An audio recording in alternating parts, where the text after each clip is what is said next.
ya, yang dot-dot yang tanpa ada airnya itu kan biasa. Itu untuk mengganti supaya nggak ngemut jari lagi. Anak tuh kadang kan menangis, itu yang ini sebenarnya itu ya tidak boleh. Menyikat gigi ataupun belum, nggak apa-apa. Ibunya itu tetap kan ada sikat gigi tuh yang dimasukkan ke dalam ini, banyak kok sudah dijual itu yang masukkan dalam telunjuk baru dibersihkan pada gigi anak-anak.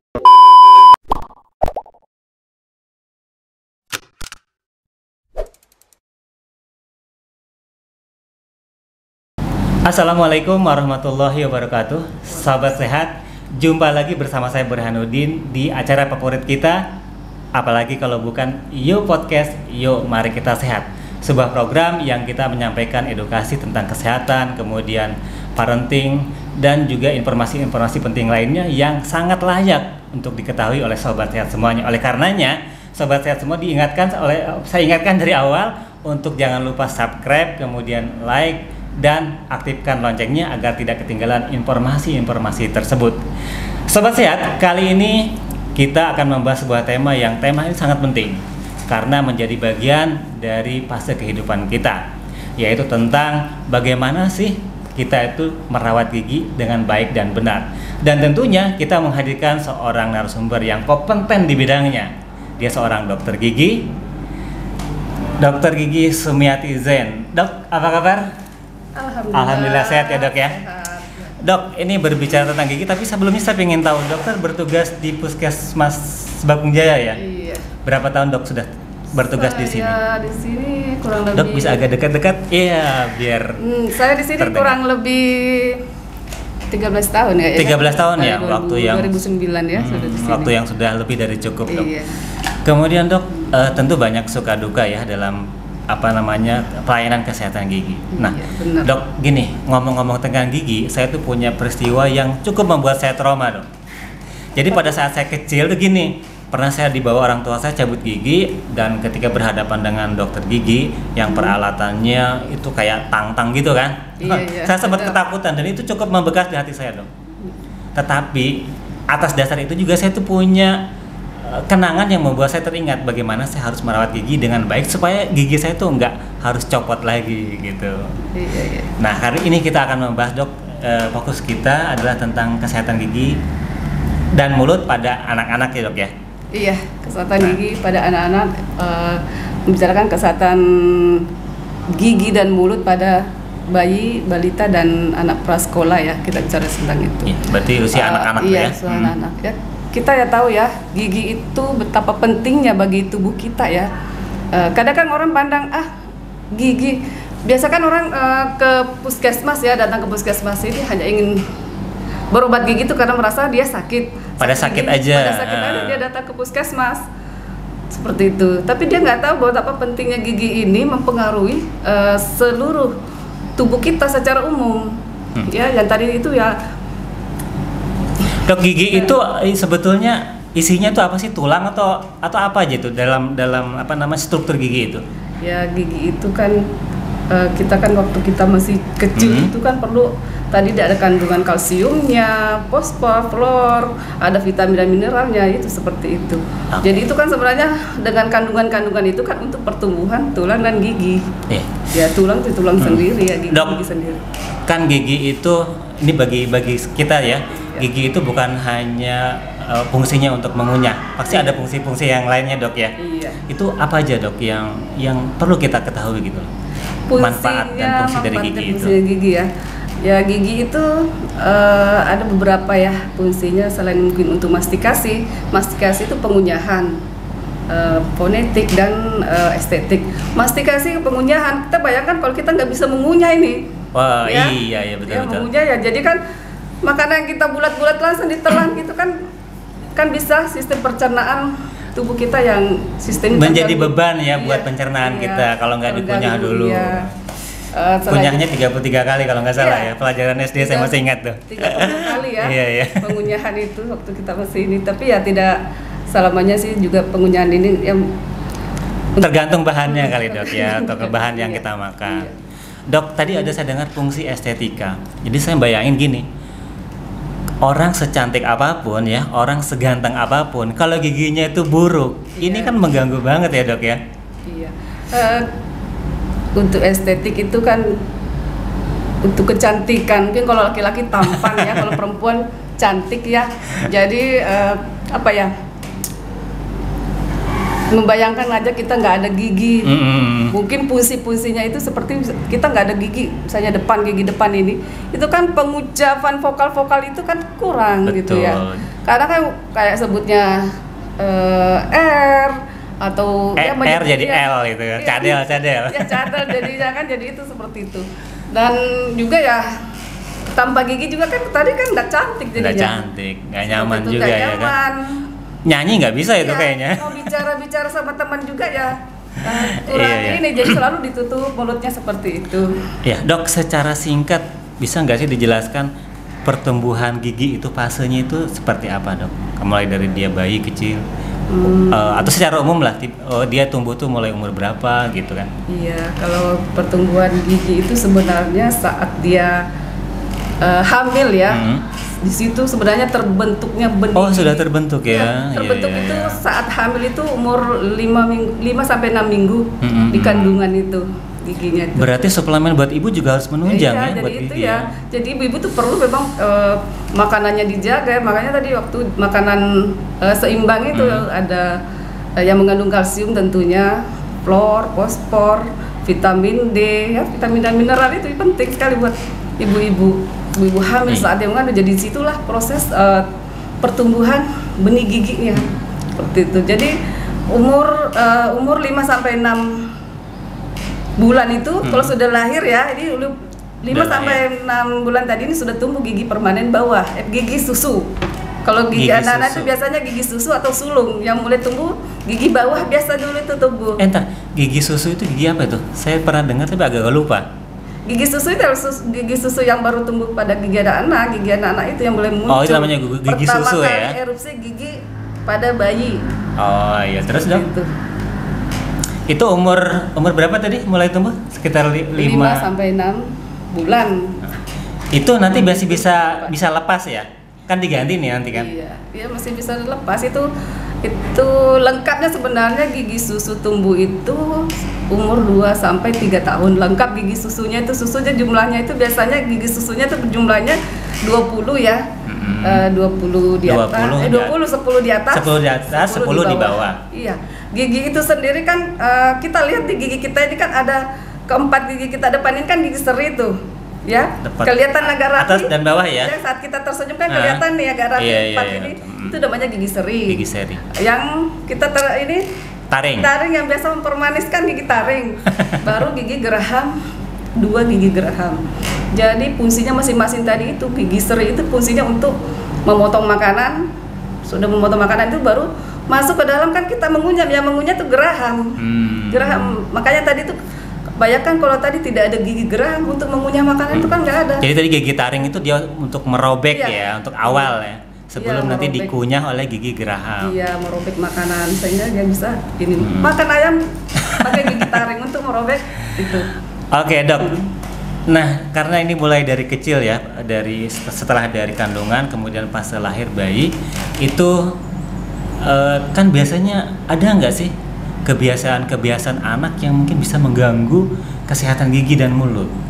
Ya, dari anak-anak kecil nih. Iya, dari anak-anak kecil itu biasanya ya anak-anak itu mengisap jari. Ya, kadang kan sudah minum susu ini sudah kadang dibiarkan sudah sama ibunya, kadang kan dia hisap jempolnya dihisap ya.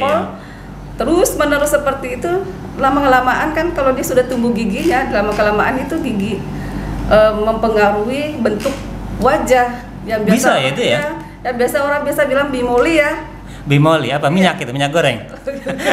Itu bimoli sehingga kepanjangannya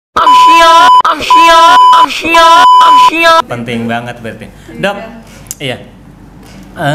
Terus kebiasaan lainnya ada selain ngemut tangan? Kebiasaan lain. Dok, berarti kalau sering ada anak-anak itu ngemut tangan, orang tua itu ngelarang itu benar aja sebenarnya? Iya, biasanya juga ya memang perlu dilarang sama dengan memberi apa sih ya, compeng itu ya. Compeng. Kalau apa ya, yang dot-dot yang tanpa ada airnya itu kan biasa.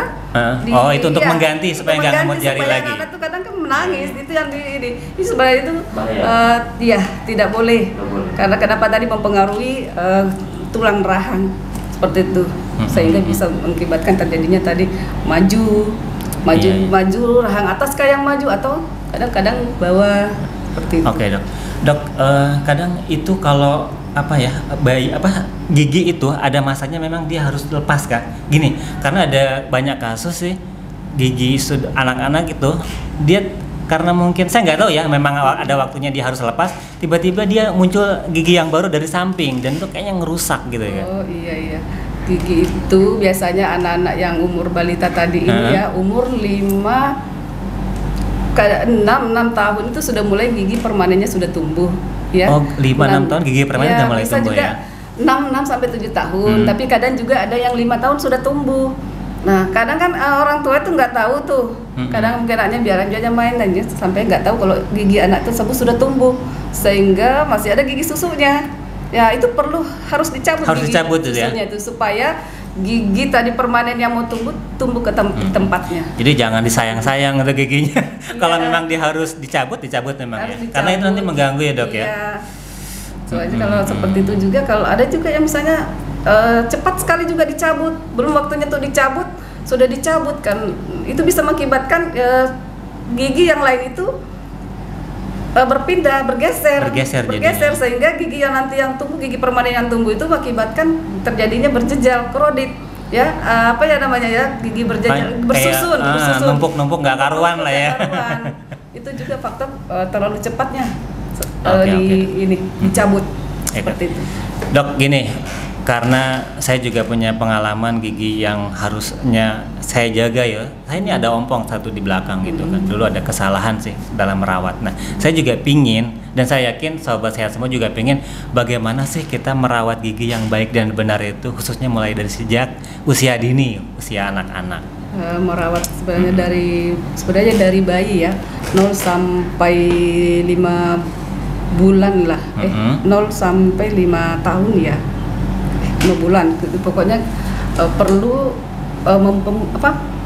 memberitahu kepada orang tuanya bahwa perawatan gigi anak seperti ini ya, mengajari kepada orang tuanya, mungkin dari pihak kesehatan lah, kita memberikan penyuluhan kepada masyarakat, biasanya melalui posyandu kita memberi penyuluhan bagaimana cara perawatan gigi untuk anak-anak bayi, anak balita, prasekolah seperti itu. Dok, kira-kira supaya enaknya ditangkap bisa dipraktekkan nggak, Dok? Bisa juga, bisa tuh jadi. Kayaknya tadi bawa alat peraganya ya? Oh iya, bawa alat peraganya biar pada tahu ya caranya. Betul. Mungkin kadang sih dianggap remeh ya, cara pembersihan giginya itu seperti apa. Nah, ini gigi ya, mungkin bisa dihadapkan ke kamera ya, Dok ya? Iya, tunggu ya, saya ambil dulu kasa juga ya. Bisa, ada di situ kayaknya punya. Di mana posisi? Di dalam kresek itu kayaknya ada kasa, saya sedikit ada. Saya ambil. Ya ada. Ya sudah, kalau nggak ada, saya berarti ketinggalan. Tapi bayangkan kasa lah pokoknya ya. Kasa. Kita bayangkanlah ini kasa ya. Tadi saya sudah minta. Ya. Iya, ini sobat sehat, bayangkan saja ini kasa.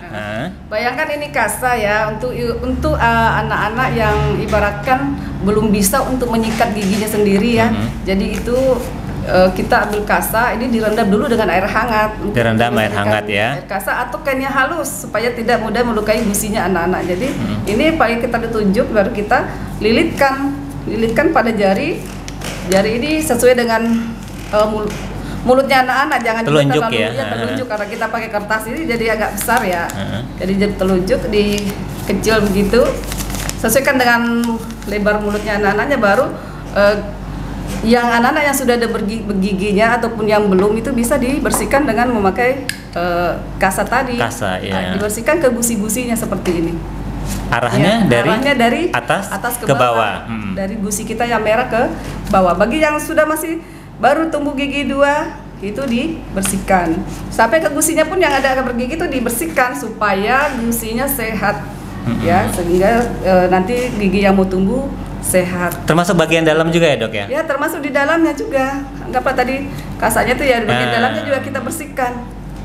Harus searah dok ya, nggak boleh bolak-balik ya? Tidak boleh bolak-balik karena kita bayangkan aja ada sisa makanan di situ kan bisa masuk ke dalam ke gusi-gusinya ini. Jadi kalau arah ke dalam bawah itu kan supaya makanan yang tersisa itu bisa lepas seperti itu. Untuk anak-anak yang tumbuh giginya hanya 2 ataupun dia belum tumbuh, bersihkan gusinya memakai kasa. Sementara anak-anak yang sudah tumbuh sudah lengkap giginya misalnya 20 ya sudah lengkap giginya ya, 10 di atas dan 10 di bawah. Kebetulan yang pantom saya bawa ini gigi permanen ya. Bayangkan saja sudah kalau ini gigi susu ya, masih gigi susu. Yang bagian anak yang sudah pintar menyikat gigi ataupun belum, gak apa-apa. Ibunya itu tetap kan ada sikat gigi tuh yang dimasukkan ke dalam ini, banyak kok sudah dijual itu yang masukkan dalam telunjuk baru dibersihkan kepada gigi anak-anak. Itu pun ibunya harus menuntun giginya ya, menuntun anaknya itu, tidak bisa dia lepas sendiri untuk dia membersihkan giginya sendiri karena dia belum mengerti. Belum mengerti itu cara pembersihan giginya, memang dituntun. Jadi itu biasanya umur sampai 0 sampai ya 12 tahun sebenarnya dituntun untuk bersihkan giginya. Kalau dibiarkan kan kadang-kadang nggak mau sikat giginya ya.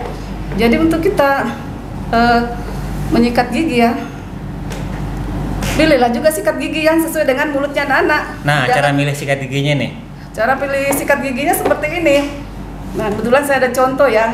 Ini sikat giginya ini untuk memang khusus untuk anak-anak. Ini anak-anak umur 5 tahun sampai 12 tahun ini. Ya, umur bukan 5 tahun sih. Umur ya sudah punya gigi. Tapi dijual tuh ada aja dok ya, banyak ya? Ini nggak ada dijual. Oh, nggak ada dijual. Di apotek gitu misalkan? Nggak ada. Nggak ada. Tapi prinsipnya mungkin yang lembut ya. Tadi gitu ya? ini kebetulan ini saya dari luar ya. Oh iya. Ininya ya, sikat giginya. Jadi pilihlah sikat gigi yang rata ya seperti itu untuk khusus anak-anak ya. Rata seperti ini. Rata, dan jangan dia yang bulu sikatnya masih bagus begini ya. Seperti itu dan ya utamanya juga bisa masuk ke mulut anak-anak seperti itu. Oke, terus dok pakai pasta gigi itu nggak? Boleh pasta gigi. Cara milihnya pasta mungkin yang seperti apa? Kan sekarang kan banyak pasta gigi anak-anak tuh yang penting mengandung fluor ya. Nah, ini prinsipnya mengandung fluoridnya ya. Dan biasanya kan pasta gigi itu begitu dia ini bukannya dia sepanjang ini ya. Bukan sepanjang sikat gigi dikasih pasta gigi ya. Jadi? Nah, itu kan ini bisa masuk kan tidak boleh juga terlalu banyak, nanti anak bisa telan ya. Itu dan itu sebenarnya juga pemborosan. Nggak perlu banyak. Selebar ini mungkin ini ada warna pink ya. Yang warna pinknya itu ya. Cukup di situ aja sedikit dikasih untuk anak-anak. Kan ada rasa-rasa itu yang anak-anak suka ya. Seperti itu pasta giginya. Nah sudah itu buka mulutnya. Kita memang harus menuntun. Selalu kita di belakang belakang anak-anak. Baru kita tersenyum ini kan kelihatan ini giginya ini gigi seri tadi keempat ini ada gigi taring juga kan kita baru disikat. Biasanya Upin Ipin bilang bulat ya. Gerakannya itu agak memutar gitu ya dok? Memutar sekali-kali turun ya tetap dari atas ke bawah. Untuk satu gigi, arah ya. Untuk gigi rahang atas ya, untuk gigi atas. Nah kayak gitu. Untuk ini bulat turun. Untuk gerahannya juga gitu bulat-bulat. Sekali-kali turun supaya sisa-sisa makanannya ada di sela-sela ini bisa lepas. Terkadang kan orang sikat giginya begini-begini. Gini. Ya? Iya, kebanyakan ya? Gitu. Kebanyakan gini kan. Nah, maju kan, mundur. Maju mundur. Asik bilangnya Sari ini ya. Maju mundur. Itu sama berlaku juga yang bawah juga sama ya. Berlaku kalau atas tadi itu dari atas ke bawah, kalau yang bawah ini. Bawah ke atas. Tapi biasanya kalau yang di bagian depan ini tadi kita tersenyum gigi taring kelihatan. Jadi kita iya. Itu tadi intinya sisa makanan ini lepas baru yang di dalamnya juga begini. Bulat-bulat baru sekali-kali diturunkan supaya sisa makanan yang ada di sela-sela itu lepas. Gosok giginya juga nggak usah terlalu kencang-kencang. Karena kenapa bisa melukai jaringan lunak. Iya, jaringan lunaknya. Kadang-kadang saking semangatnya itu kencang itu. Sehingga mengakibatkan kan sariawan. Betul. Sariawan. Tapi kan dok, biasanya sikat gigi itu ada terjual 2 varian tuh, ada yang soft, ada yang medium tuh ya kan. Nah itu ada khususnya nggak? Biasanya lebih bagus yang mana dok itu? Ya tadi sih sebenarnya sikat gigi itu tadi itu yang saya bilang sebenarnya ya sikat gigi itu berbeda. Berbeda ya. Ada yang untuk khusus, kadang kan untuk ada perempuan, ada untuk laki-laki. Oh, beda itu ya? Ada juga sikat gigi yang khusus untuk orang yang sering gusinya berdarah. Berbeda-beda. Itu. Melihat kondisinya Iya. juga ya. Jadi kadang kalau orang-orang itu ada tubnya di sini. Ini agak sedikit ini agak panjang sedikit di sini. Supaya kenapa? Dia bisa masuk ke dalam sela-sela gigi. Ya, itu. Tapi di Indonesia belum ada, di kita belum ada, ya di Jepang yang ada ya, itu belum ada, kita itu belum ada di sini. Tapi ya daripada tidak sikat gigi ya nggak apa-apa pakai sikat gigi yang ada di kita. Oke dok, tadi sudah ya caranya. Terus itu dok, harusnya berapa kali sih kita tuh sikat gigi? Ya sikat gigi itu 2 kali sih. 2 kali ya, minimal itu dok? Atau memang 2 kali, harus 2 kali? Ya boleh saya 2 kali, boleh 3 kali kalau mau. Minimal ya 2 kali itu ya? Iya. Saatnya itu ya. Nah, kapan tuh waktunya? Kita sudah makan pagi, sarapan pagi kan? Setelah sarapan berarti kalau pagi ya. Iya. Terus? Dan malam sebelum tidur. Sebelum tidur. Iya. Dan usahakan memang itu supaya anak-anak itu dari mulai makanya. Maksudnya sebelum sarapan untuk apa tadi dok? Sebelum sarapan. Sudah sarapan ya, sikat giginya. Ya setidaknya kita mau jalan, anak-anak itu mau jalan kan sudah tidak ada di lingkungan sininya. Sudah nggak kan? ada lagi kotorannya. Kotorannya seperti itu. Kalau malam sebelum tidur artinya kan sudah dibersihkan. Nggak ada bakteri yang tertinggal, kotoran waktu tidur itu ya, bisa tidur nyenyak. Wow, keren. Dok, gangguan-gangguan apa dok yang harus diketahui oleh para sahabat sehat agar gigi kita tuh agar kesehatan gigi ini terjaga? Maksud saya gini, gangguan-gangguan atau kondisi apa aja yang terjadi pada gigi kalau kita tuh nggak ngerawat gitu loh? Iya ya. Kalau gangguan biasa terjadi itu pada anak-anak itu seperti adanya biasa pada anak-anak yang masih baru ya sudah yang menyusui biasa ya anak-anak itu ya biasanya kan adanya warna putih-putih di lidah. Putih di lidah. Lidahnya kan lidah itu kadang ada menebal-nebal itu ya. Nah, itu yang lidah tuh harus dibersihkan juga ya? Harus dibersihkan. Pakai kasa juga yang tadi tuh? Iya, tadi kalau misalnya tadi itu boleh sambil sudah disikat giginya, boleh lidahnya juga disikat. Tapi biasanya anak-anak pada umur yang bayi tadi ini biasanya itu ada garis ada putih-putih di lidahnya ya. Sisa-sisa itu akibat itu sisa-sisa susu dot kan, susu formula ataupun ASI itu dibiarkan terus-terus sehingga kan terjadi penebalan pada lidahnya, ya sehingga lama-lama itu kan tumbuh jamur. Jamur ya? Iya. Ngeri juga ada jamurnya. Ada jamur di lidah ya. Oke, itu satu ya. Jamur itu biasa disebut candidiasis ya. Candidiasis. Jadi ya kalau tadi itu orang tua itu harus memang betul juga menyikat giginya atau membersihkan tadi lidahnya dengan kasa supaya tidak terjadi penumpukan tadi sisa-sisa makanan yang ada di lidahnya. Yaitu yang kedua itu bisa terjadinya lubang gigi ya. Lubang gigi, nah ini yang banyak nih lubang. Disebut dengan karies ya. Itu akibat anak-anak suka makan manis-manis kan, anak kan suka makan manis-manis kan, makan permen gitu ya. Sini bilang orang bonbon ya, biasanya kalau kita permen bonbon. Dok, yang lainnya lagi yang ini biasanya kayak kalau plek-plek itu dok yang harus sampai dibersihkan itu akibat sama ya karena pembersihannya kurang maksimal ya. Iya biasa kan anak-anak itu. Karang gigi kan namanya itu. Itu biasanya anak-anak itu kan kayak di istilahnya gigis ya. Karies kan, gigis itu akibat juga susu botol. Waktu pada malam hari itu anak-anak kan minum tergenangnya air dotnya itu ASI formula itu. ASI juga atau susu formula di dalam gigi terkena sehingga mengakibatkan mudah Dok, karies. Ini sebenarnya menarik sih. Tapi kita udah dikode-kode ini sama kameramen sama kreatornya. Dok, lain waktu kita sambung lagi dok ya. Ini menarik. Tapi ada satu dok yang saya penasaran nih. Karena saya pernah baca artikel, benarkah sakit gigi itu atau gangguan gigi itu bisa menyebabkan sakit jantung, paru-paru gitu? Oh, benar. Ya itu tadi kalau tadi kita bicarakan tentang karies, tadi kelainan-kelainan pada anak-anak itu bisa terjadi tadi sariawan, karies dan itu tadi yang apa tadi? Ya pokoknya gangguan jantung lah ya. Paru-paru kita juga. Bayangkan ya kalau gigi itu sudah berlubang, lubang dan kena saraf. ya. Kita makan makanan ini, apalagi orang yang sudah susah untuk bersihkan giginya, terjadi karang gigi banyak tuh ya, kan otomatis banyak bakteri kan di situ. Banyak bakteri, dia biasa masuk ke dalam gigi tadi ini, pada saluran akar tadi ini, saluran akar gigi ini. Oh, ya. Di dalam gigi itu berarti ada pembuluh darah. Ada pembuluh darah. Oh, itu dibawa oleh pembuluh darah sampai ke jantung mungkin gitu ya, yang membuat jantungnya masuk. Sehingga dia bisa jalan-jalan ke seluruh Paham. Oke. Jadi ya bisa jalan. Serem juga ginjal, ini ya. Ya bisa ginjal. Gara-gara gigi loh bisa sakit jantung, paru-paru. Gimana sobat sehat, mau males-malesan untuk ngerawat gigi? Ya, enggak deh, jangan ya. Iya. Oke, Dok, makasih banyak sudah hadir di studio. Kita masih banyak tema yang menarik sebenarnya ingin kita sampaikan ke sahabat sehat semuanya. Oleh karena itu sahabat sehat, stay terus di channel ini, jangan sampai ketinggalan informasi-informasi dengan cara subscribe, like, kemudian aktifkan loncengnya agar teman-teman semua juga dapat update apa yang kita berikan. Dan jangan lupa di-sharekan ke teman-teman lain agar apa yang kita tahu mereka juga tahu. Oke, sampai jumpa di kesempatan yang akan datang. Tetap terus di Yuk Podcast, Yuk Mari Kita Sehat, dan wassalamualaikum warahmatullahi wabarakatuh. Waalaikumsalam warahmatullahi wabarakatuh.